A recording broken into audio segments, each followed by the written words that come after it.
Welcome to TV Cartoon, your fun zone.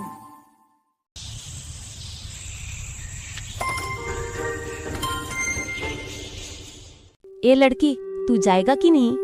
पैदा होने के बाद ही अपना माँ बाप को खा चुका है, अब हम लोगों को खाएगा। ए लड़की, मैं बोल रही हूँ कि जितना जल्दी हो सके इस गांव को छोड़कर चला जा। तेरी वजह से गांव में कोई शांति नहीं है। तू जल्दी इस गांव छोड़कर चला जा। गांव की सब लोग इस लड़की को गाली दे रही थी और कोई तो मारने की धमकी भी दे रही थी। तभी वो लड़की गांव की लोगों की बातें सुनकर रोते रोते अपनी गांव छोड़कर चली आई। क्या आप यही सोच रही हो ना कि लड़की को क्यों गांव से निकाल दिया? तो सुनो, उस लड़की का नाम है मीरा। मीरा उसी गांव में रहने वाली एक किसान का बेटी, जिसका नाम था रवि। रवि एक ऐसा किसान था जिसका पास बहुत ज्यादा जमीन था, इसलिए उसे गांव के लोग अमीर कहते थे। और रवि का पत्नी राधिका और एक बच्ची मीरा के साथ उन लोगों का जीवन शांति से चल रहा था। लेकिन वो क्या है ना कि लोग दूसरे की कमियां भी देखकर गांव के लोगों को नींद नहीं आती, उसी तरह मीरा के पापा रवि की कमियां भी देखकर गांव के लोगों को शांति नहीं मिलता था। अचानक एक दिन गांव की सब लोग एक साथ होकर मीरा के घर गया और मीरा के मम्मी पापा को मारकर घर से निकल आते समय एक छोटा बच्ची का रोने का आवाज सुनाई दिया। तभी एक लोग उस बच्ची का पास गया और ले आया।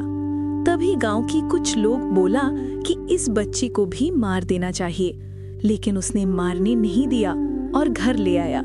ये बात गांव के लोगों को पसंद नहीं था। वो आदमी ने जिस बच्ची को ले आया वही था मीरा। उसने मीरा को अपनी बेटी की तरह पाल पोस कर बड़ा किया, लेकिन वो आदमी और उसका पत्नी जब मर गया तब से मीरा अकेला हो गया। तब से गांव के लोगों ने मीरा के साथ बहुत गलत करने लगा। गांव के हर घर में कोई भी काम कराने लगा, कभी कभी खाना भी नहीं देता था। ऐसे करते करते मीरा जब बड़ा हो गया तब गांव के लोगों ने मीरा को गांव से निकाल दिया ताकि उसकी मम्मी पापा के बारे में कुछ नहीं जाने। इसीलिए मीरा को गांव से निकाल दिया गया। मीरा गांव छोड़कर बहुत दूर एक नया गांव में आ चुका था। मीरा गांव की रास्ते से चलते चलते देखा कि रास्ते के किनारे एक बूढ़ा आदमी गाय के पास खड़े खड़े रो रही थी। तभी मीरा उस आदमी के पास गया और कहा, दादाजी, आप इस गाय के पास खड़े खड़े क्यों रो रही हो? उस बूढ़े आदमी ने कहा, तुम कौन हो बच्ची? तुम्हें तो कभी नहीं देखा इस गांव में। तभी मीरा ने कहा, मैं इस गांव की नहीं हूँ, मैं बहुत दूर की एक गांव से आई हूँ। लेकिन तुम अकेले क्यों आई हो? तुम्हारे मम्मी पापा कहाँ हैं? मेरी मम्मी पापा नहीं हैं। मैं जब बच्ची थी तब गांव वालों ने जमीन के लालच में मेरे मम्मी पापा को मार दिया, लेकिन आज सुबह गांव वालों ने मुझे भी निकाल दिया, इसलिए मैं गांव छोड़कर चली आई हूँ।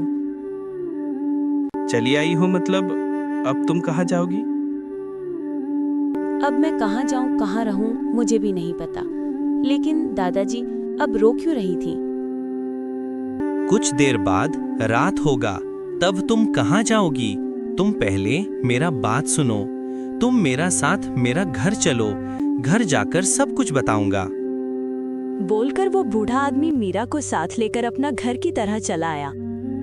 रास्ते से आते समय वो बूढ़ा आदमी मीरा से कहा, तुम्हारी नाम क्या है बच्ची, और तुम कौन सी गांव से आई हो? मैं हूँ मीरा, और इस गांव के पास जो पहाड़ है उस पहाड़ के उस पार एक जंगल के बीच में एक छोटा गांव है, वहीं से मैं आई हूँ। बोलते बोलते वो बूढ़ा आदमी और मीरा घर पहुंची।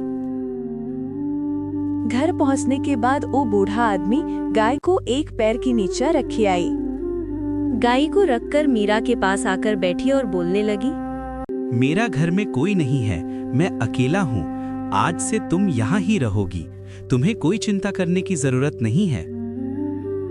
और हाँ, तुमने जब मुझे दादा कहा, आज से मैं तुम्हारी दादा ही हूँ, और कभी नहीं कहना कि मेरी कोई नहीं है। आज से मैं हूँ तुम्हारी साथ।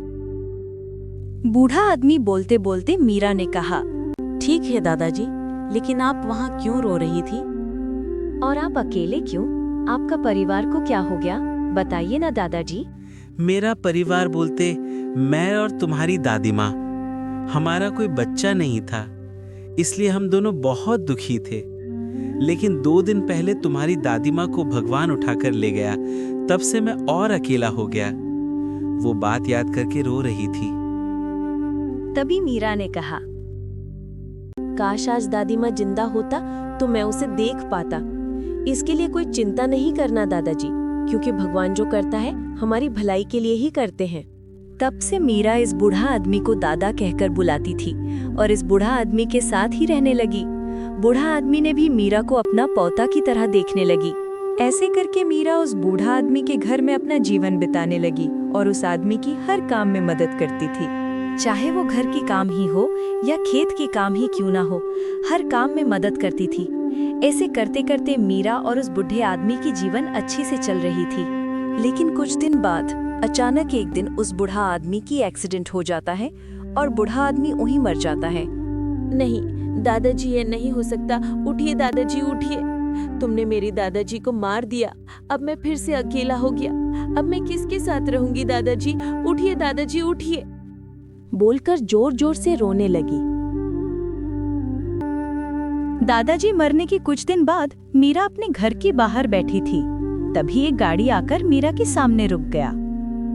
तभी गाड़ी से एक लड़का बाहर आया और मीरा की तरफ जाने लगा। मीरा के पास जाकर खड़ी हुई और बोलने लगी, हाय, मैं राहुल। क्या आपने मुझे पहचाना?